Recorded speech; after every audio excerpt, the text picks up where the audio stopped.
Hello, Irene. Nice to see you. And thank you so much for joining the University of Chicago Women Leadership Series. Thank you, Joyce. It's a privilege to be a part of this series and this very worthy initiative. So tell us a little bit more about yourself. Where did you graduate from Chicago, and what are you currently focused on? Sure. I'm what you call a reformed attorney. I graduated from the University of Chicago Law School with my master's of law in 1991. I practiced law for about 10 years, and then I moved into finance, originally banking, then asset management. And today I'm working at a large financial institution, which has been consistent with my professional career, providing strategic advisory services to real assets investors. So it's been a journey, and not one that is a straight line, but I think that's part of the exciting aspect of my career for me. Before we talk more about your career and advice that you have for the alumni community, tell us more about your experience at University of Chicago. What are some of your fondest memories, and how has University of Chicago impact how you think? So I'd say some of my fondest memories are bonding with my law school colleagues. We did have, a lot of social events. And I think it was over those social events where I was able to, get a better appreciation for, the University of Chicago culture, the intellectual curiosity that infuses quite frankly, the student body. So outside of the classroom, it wasn't just studying the books and reciting ratio decidendi and responding to Socratic questions, but really melding into the University of Chicago community and also outside of the law school, because it's a very integrated campus. So I'd say those are my general highlights. I think one of the biggest highlights or biggest kick for me was the fact that I had Professor Richard Posner for one of my classes. And it took me a while, but I finally bucked up the courage to ask for his autograph on one of his books. And I have to say that even 30 plus years on today, I remember that my knees were jello, and I've never experienced that before. But I have that book. I keep it close to me, and it's one of the treasured memories I have of UChicago. What a memory. That's an amazing story. Thank you. Well, I'm glad at least the jello in the knees didn't completely give way. Let's put it that way. It would have been an even more amazing story with a very different end, but at least I was able to, keep it together. But yes, I'm glad that again a credit to the incredible faculty that we have at the school. You mentioned about intellectual curiosity. I think that's one thing that many people remember from the school and how it follows them after they graduate into their professional and personal life. Can you elaborate a little bit more on that intellectual curiosity, and how have you applied that to your journey, your work, and being successful in all the things that you've done? Sure. And happy to, because it really comes to one of your other questions as well. The University of Chicago for me was transformational. And the reason for that is the takeaway that I have from the school, in addition to the diploma, of which of course I'm very proud, is the thought process and the ability and the approach that I take and have taken since I graduated from school. And by that, I mean the broad-minded, question, probing, challenging culture that infuses the student body.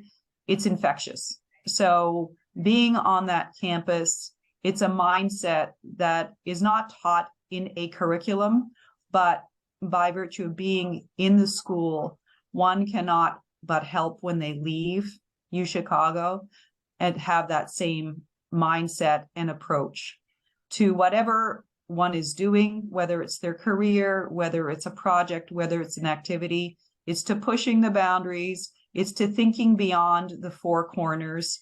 It's to being intellectually curious and not accepting the status quo. And for me, that changed my entire life. It changed my career.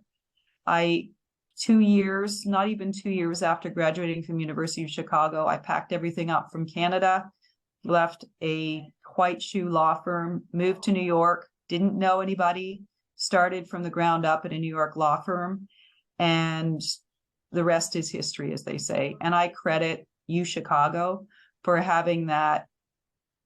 There's got to be more to this than the basic tried and true formula.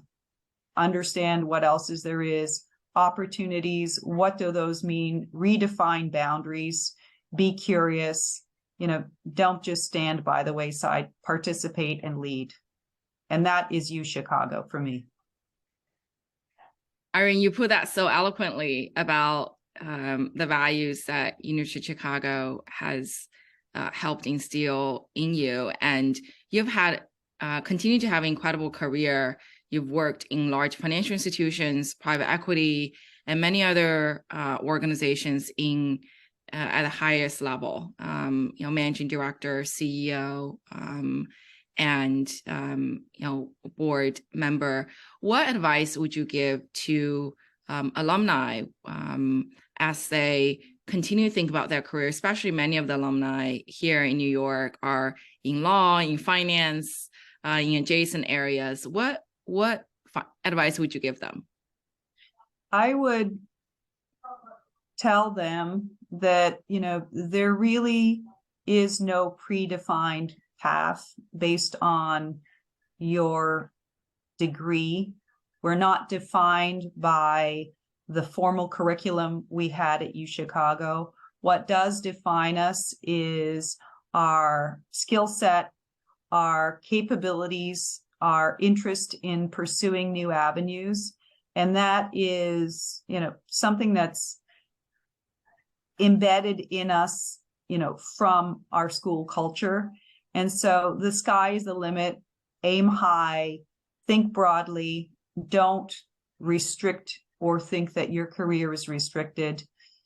Reach out to other alumni, connect. I find that all the alums that I've met in the city and just generally speaking around the world are very receptive to being supportive, and just take advantage of this incredible alumni culture that we have. And what motivates you? What motivates me is adding value, contributing, seeing that I am moving the needle by virtue of my innate ability and contributions. That is gratification. Yes, money matters, but at the end of the day, if you don't, or I don't feel that I am making a valuable contribution to achieving a business objective, whether it's mine or my clients, then it's dissatisfying. By the same token, if I'm able to achieve success, if I have contributed my perspective, my expertise, and achieved an objective, and it's successful by definition, that is the gratification that motivates me to do more and continue to do more. That's amazing, Irene. Thank you for sharing that. And perhaps one question that we didn't really prepare, but you raised an interesting point, which is that you went to law school and you quickly, I think, moved beyond law and became a senior business executive. And how did you make that transition? Because I'm curious that there are many people who are curious about this transition, working with clients in law firms and moving to the client side or moving to the business side. I've had that question multiple times, and I'm a firm believer. Yeah, it's a great question, but I'm a firm believer that it's the skills and the skill set that one develops from whatever career they have that they carry through with them to another career. So I personally believe that I was fortunate to have terrific mentors, a great education. So the ability to analyze, to identify issues, to problem solve, those are skills that apply to any career.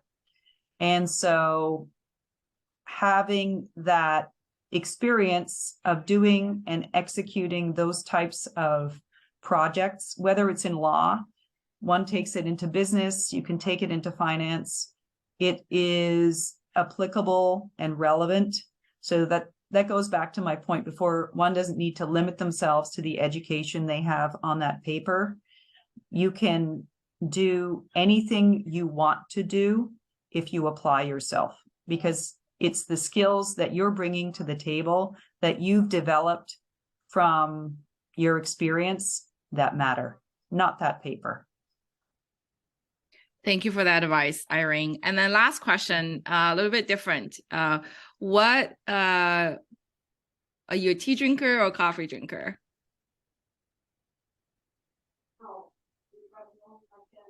Do you want to rephrase that question?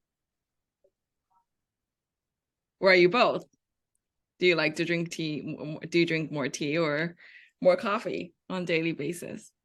So I guess Long Island iced tea isn't part of it. That's why I'm teasing you. That's a good answer too. Yeah, well, it used to be in a different stage of my career and a different stage of my life. At this point, I am a dedicated coffee drinker. And if it's the days of long iced tea are well over. So coffee in vast amounts for 3/4 of the day until happy hour. Good answer, Irene. Thank you for that. And thank you for spending the time with us, sharing your insights into leadership and how to leverage the University of Chicago alumni community. And thank you for all your contribution to the university and to the broader ecosystem. Likewise, Joyce, thank you. It's wonderful having a chance to speak with you, and I wish this initiative great luck and success.